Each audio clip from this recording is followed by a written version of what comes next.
केदारनाथ महादेव का धाम सदियों से हिंदुओं का महत्वपूर्ण धार्मिक स्थल रहा है।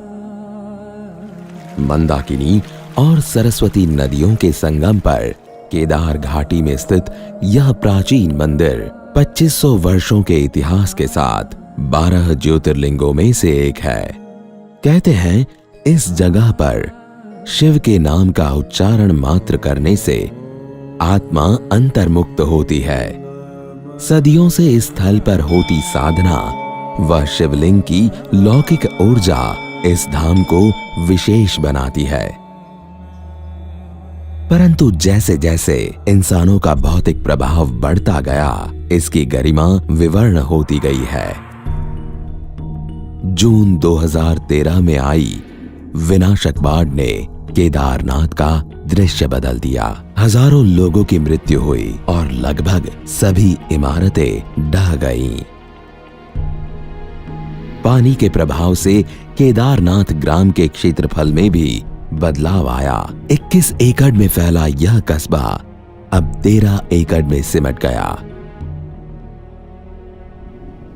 यह दृश्य 19वीं सदी का है, जब मंदिर का गरिमामयी रूप दूर से ही दर्शित होता था। उसके पीछे की ऊंची बर्फीली पहाड़ियां दृश्य की भव्यता को और बढ़ाती थीं। फिर धीरे धीरे इसके चारों ओर मकान बन गए और मंदिर मानो कहीं छिप गया। आज बाढ़ के बाद मंदिर का नवसर्जन हुआ है और इसी के साथ हमें एक अवसर मिला है उस खोई हुई गरिमा की पुनः संरचना करने का।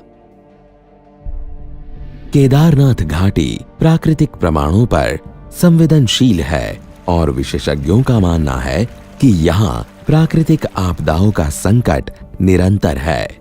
इसलिए केदारनाथ का पुनर्विकास नियंत्रित अत्यंत आवश्यक है। साथ ही पुनर्विकास कार्य मंदिर और उससे संबंधित गतिविधियों के अनुरूप भी होना चाहिए। मंदिर के उत्तर की ओर एक वैकल्पिक मार्ग की तरह सेना का हेलीपैड भी बनाया गया है। कस्बे के दक्षिण में यात्रियों के लिए हेलीपैड की सुविधा दी गई है, जहां से यात्री बेस कैंप से केदारनाथ आते हुए नए मार्ग पर जुड़ते हैं।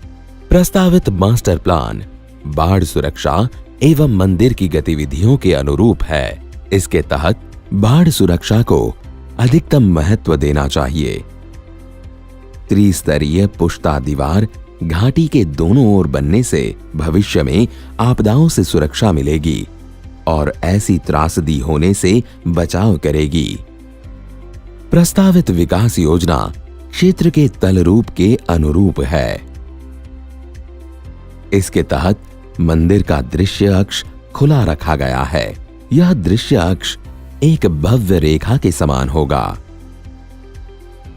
दोनों नदियों के संगम पर और दृश्य अक्ष की शुरुआत में एक छतरी का निर्माण होगा, जिसमें शिवजी के डमरू और त्रिशूल की स्थापना की जाएगी।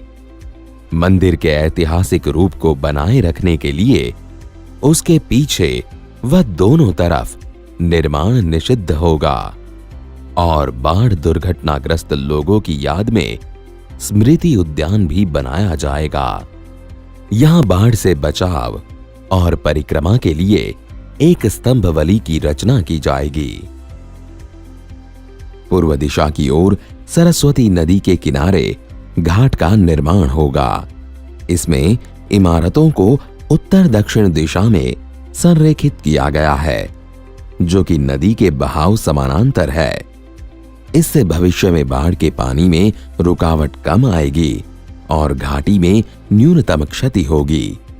इमारतों का निर्माण स्थानीय लकड़ी व पत्थर से किया जाएगा। एक नवीन आदि शंकराचार्य स्मारक, जो कि पश्चिम दिशा में मंदाकिनी नदी के समीप और मंदिर के पास मेडिटेशन सेंटर और मेमोरियल का निर्माण भी प्रस्तावित है।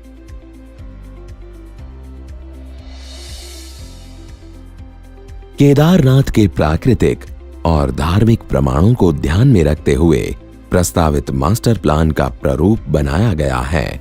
पद यात्रा अथवा हेलीपैड से आने वाले तीर्थ यात्री मंदाकिनी और सरस्वती नदी के संगम को पार करके आते हैं। खुले दृश्य अक्ष से वे संगम से ही मंदिर के दर्शन कर पाएंगे।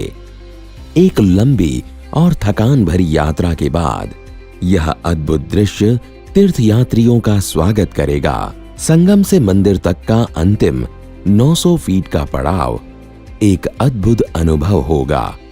यहाँ 40 फीट चौड़ा मार्ग, जिसके दोनों तरफ तीर्थयात्रियों के बैठने व आराम करने के लिए सुविधाएं बनाई जाएंगी।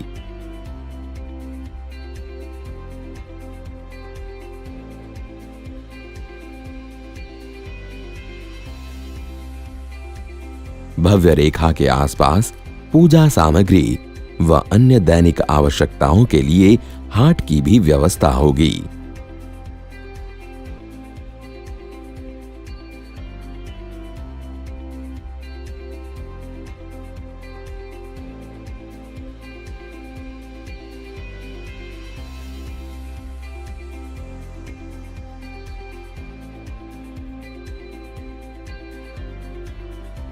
यात्रियों के लिए सार्वजनिक सुविधाएं जैसे कि डिस्पेंसरी, पोस्ट ऑफिस इत्यादि इस हाट के आसपास दी गई हैं।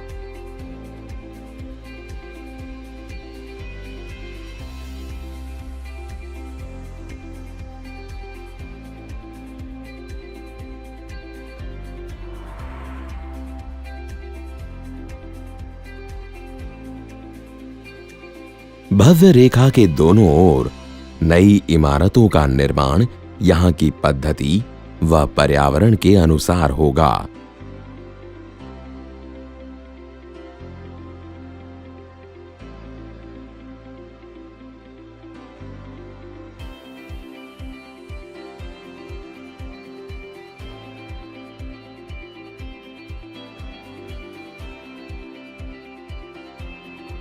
मंदिर के सामने एक प्लाजा बनाने का भी प्रस्ताव है।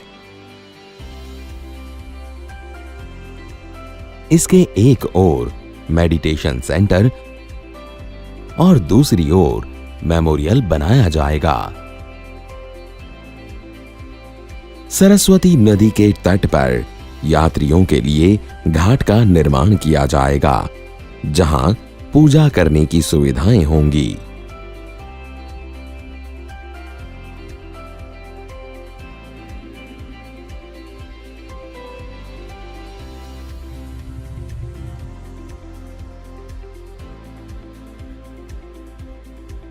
यात्रियों के लिए मंदिर के पीछे एक स्तंभ वाली और स्मृति उद्यान भी बनाया जाएगा। यह निर्माण योजना मात्र भौतिक सुविधाओं को ध्यान में रखकर नहीं, यद्यपि इस स्थल की लौकिक व तीर्थ यात्रियों की आंतरिक ऊर्जा को पुनः जागृत करने का एक प्रयास है।